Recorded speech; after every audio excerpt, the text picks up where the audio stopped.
What's up guys, this is Rabid here, finally bringing you the full review of the Corsair Virtuoso RGBs.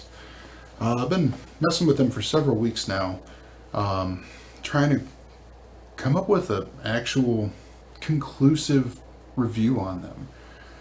Not saying they're bad, not saying they're the best headset that I own, because I do own several headsets. There will be a headset comparison coming out here shortly.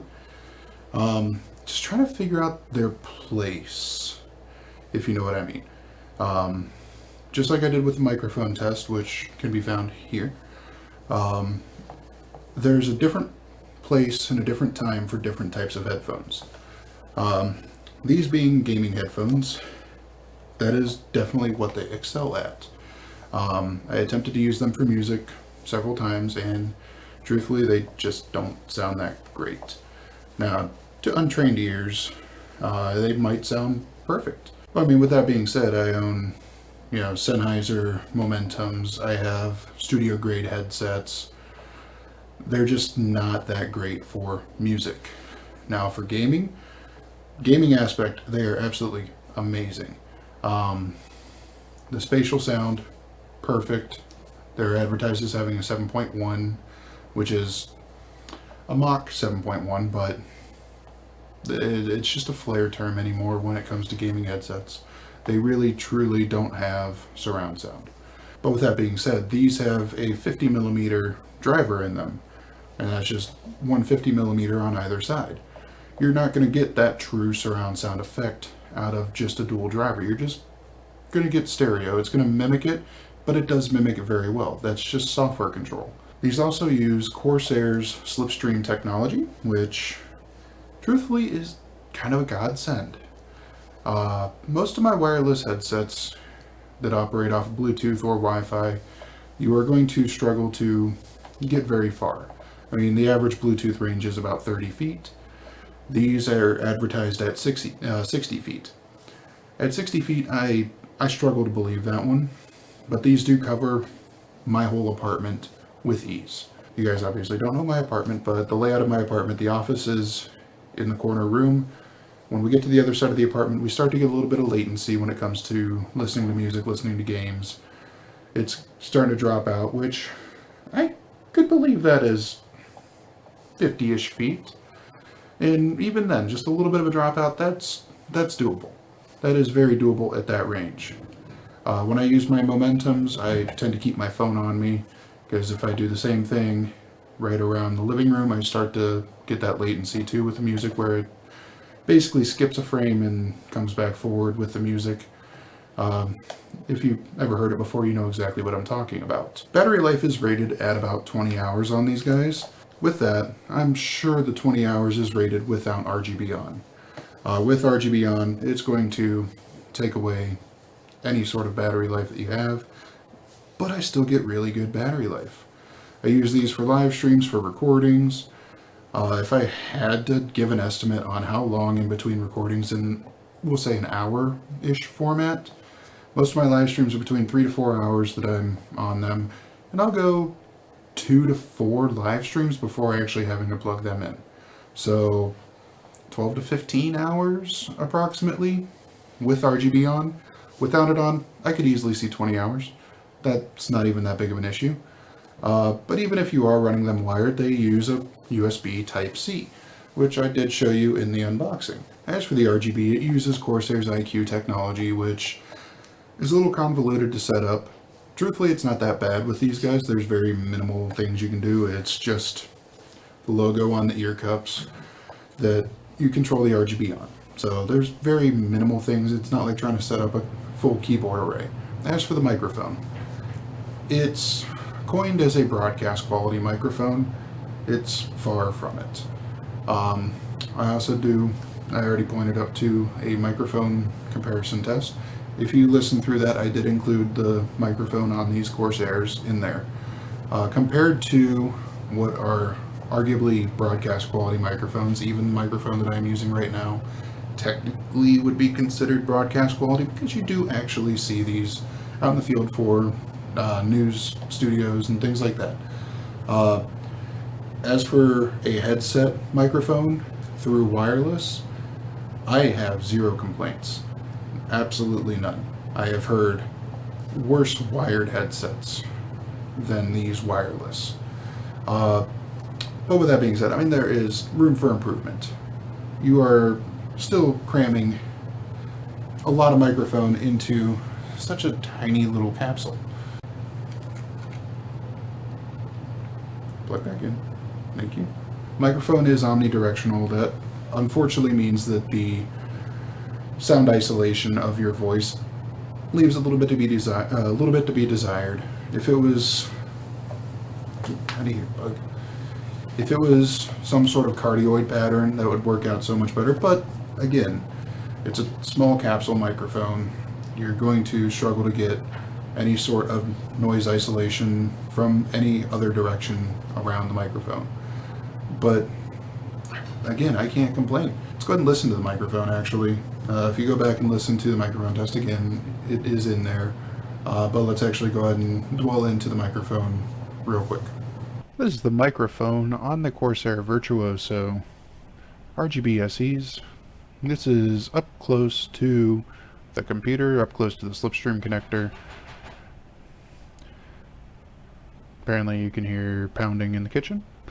But this is what I was talking about, where I have heard wired headsets that have considerably worse microphone quality than these wireless. Now I'm going to go to the other side of the apartment where I said that I was starting to get the latency and see what it sounds like there. I am at the farthest point that I can possibly be in our apartment, and this is the microphone quality that you're getting about 40-50 feet away. Now I have not tested this at all. But taken into consideration how good the microphone quality is when I am wireless even next to it, I can't imagine this is going to sound horrible by any means. Let's go ahead and get back to the talking head portion of this review. So now we're back to the talking head segment. Let's go ahead and talk fit and finish. These are the SE model. There is the non-SE model, which is more plastic than aluminum. These are predominantly aluminum. They have some weight to them, but they're not obnoxiously overweight. They're rated to weigh around 0.8 pounds. I don't have any scale on me to test that, but I could believe it around a pound. They don't get tiring. My only complaint, now this is subjective, I have a very large head. They are a little tight on me. I do find myself with a little bit of a wear mark after 3 or 4 hours of live streaming. Doesn't bruise or anything like that, but it is a little tight on my head. Now with that being said, it does have a pretty thick foam padding up here, which could be contributing to that. The tension on my head, perfect. They're not too tight, they're not wearing out my ears. They do get a little warm, but you're going to get that with any sort of poly cup. They're not a true leather, that would be absolutely miserable. But they do get a little warm, but that's after hours and hours. Again, can't complain about the fit and finish. They are beautifully machined, beautifully crafted, they look gorgeous. Truthfully, if I have to take anything in a negative stance for these guys, it's going to be how they sound with music. They really just do not excel at music. There's too many valleys, too many peaks. They have a decent bass response, not great, but they're just not level enough for me. You will see, or you will understand what I'm talking about when I get into frequency responses in the headphone comparison. But overall, for gaming, like I said, the spatial sound, it's great in these guys. Really don't need that much when it comes to a gaming headset. You don't need that thundering bass of something like a Beats headset. You don't need those ear-shattering highs that you get with other headsets.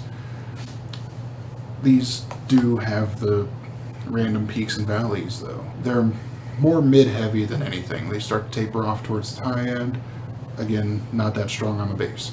If you're looking for a set of headphones for music listening and gaming, I would say look elsewhere. You're not going to be exceptionally thrilled with the music quality coming from these. Gaming quality, again, different story. They sound great. The only other gaming headset that I personally own that I can compare these to is a set of Astro A40s. Astro is notorious for amazing sound quality. Gaming-wise, these match, if not beat, the Astros, but Astros do have better, legit music sounding quality. Would I purchase these again if something happened to them and they broke?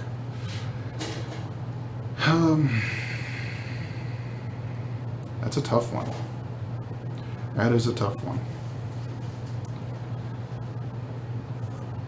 I would venture to say yes, just because of that microphone. It is a stellar microphone for this type of headset, for the size. I can take music quality for what it is. I did not buy these for the music quality. I bought them for the microphone. I bought them for the battery life. And I already own Corsair products, so it synced up to my IQ pretty easy. So I think I would buy them again if I absolutely had to. Honestly, if I had to buy them again, I might not get the SEs. While they look absolutely gorgeous, I think I would get, truthfully, just the regular Virtuosos. Having heard microphone comparisons between the SE and the regular Virtuosos, I don't hear that much of a difference, at least enough to justify that price jump. But if you are interested in these headphones, the link will be in the description below to both the SEs and the regulars. I believe it's usually on the same page if you're looking to purchase them from somewhere like Amazon or eBay, yada yada. But on that note, it's going to wrap it up for the review of the Corsair Virtuoso SE RGBs. This is Dustin with Rabid Bits. Catch you guys in the next one. See ya.